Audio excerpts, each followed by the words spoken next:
So now let us look at the challenges to democracy. Like what challenges does dynastic politics do have for Indian democracy? So challenges to democracy.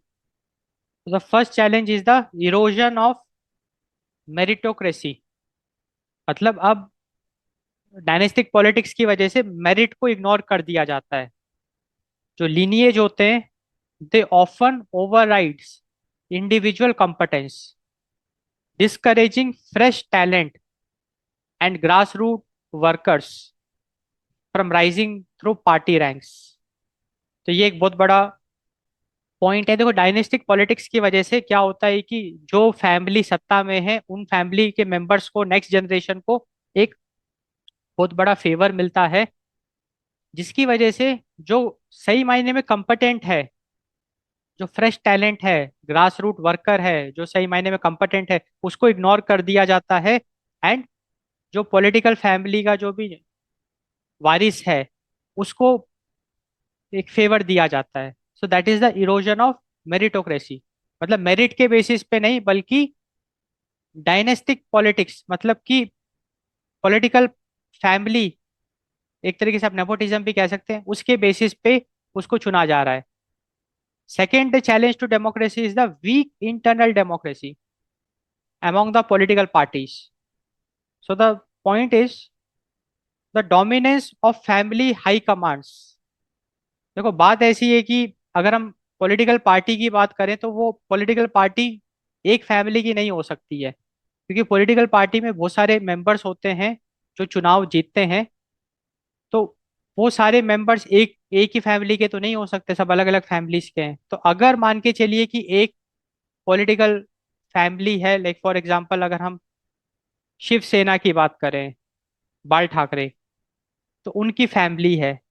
तो भाई जब उन्होंने political party बनाई थी तो उन्हीं का बोलबाला था, उन्हीं की चलती थी, उसको कहते हैं high command, dominance of family high command. इससे होता क्या है, जब किसी भी पॉलिटिकल पार्टी में dominance of family high commands होता है तो it leads to centralised decision making, wherein the decision will be made by that family, that political family, and it will be lack of transparent। क्योंकि वो जो decision लेंगे तो ऐसा नहीं कि सबसे सलाह लेंगे, उनको जो सही लगता है वो करेंगे। And competitive internal elections for candidate selection. तो मतलब कहने का मतलब ये है कि अगर डायनेस्टिक पॉलिटिक्स पिक्चर में है, इसका मतलब एक फैमिली बहुत ज्यादा ओवर पावर कर रही है। जैसे अगर हम कांग्रेस की भी बात करें, इंडियन नेशनल कांग्रेस की, तो उसमें भी जो सोनिया गांधी की जो फैमिली है उसी का ज्यादा बोलबाला पहले तो था। तो मतलब बात ऐसी है कि कुछ भी डिसीजन लेना है तो फिर वो सेंट्रलाइज डिसीजन मेकिंग हो जाता है, जिसकी वजह से internal democracy within the political party weak हो जाता है। तो this is also a challenge to democracy. And तीसरा काफी इंपॉर्टेंट फैक्टर है the challenge to democracy, that is the stagnation of power. तो स्टैग्नेशन ऑफ पावर का मतलब ये है कि power tends to shift from welfare of state to welfare of clan. मतलब की बात ऐसी होती है कि हमको ये भी देखने को मिलता है कि समाज सेवा करने की बजाय वो अपने फैमिली की सेवा करने लग जाते हैं, डायनेस्टिक पॉलिटिक्स। जैसे अभी लालू प्रसाद यादव है, तो तेजस्वी यादव हो गए।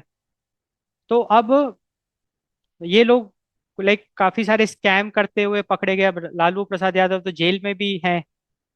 तो कहने का मतलब ये है कि डायनेस्टिक पॉलिटिक्स में क्या होता है कि वो जन कल्याण की जगह वो अपना कल्याण करने में ज्यादा यकीन रखते हैं।